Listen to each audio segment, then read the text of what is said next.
Ny malagasy piray tandraza miado amin'ny fahafahana ireo ray aman-drenitsika tamin'ny taona 1770. Azotsika tamin'ny 20 jona 1770 ny fahaleovatenina pirenena.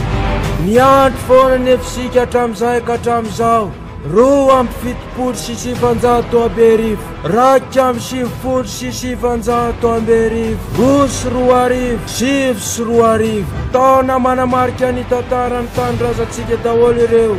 Nitondra very vaovao ho anao fitondram-panjakana marefo ho an'ny vahoaka ary tsy niasa ho an'ny vahoaka, tsy nametraka fandripahalemana nanao kolikoly, tsy nahavita nampandroso ny firenena ka namerina indray ny Kristy teto amin'ny firenena. Tanora maro tsy anasa namotika ny lentany fampianarana ary nanome ohatra ratsy ho an'ny tontolon'ny fanabeazana ary nitondra aretina ho an'ny olona rehetra isa minitra isa segondra dia misy ny pesta.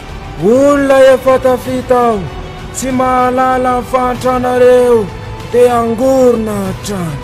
Tsy nitana ny teniko aho, iza rehetra nampanantenako dia tsy nisy ny tanterahako. Miantso ny vahoaka malagasy rehetra aho tonga ny fotoana izay efa nandrasantsika hatramin'elo.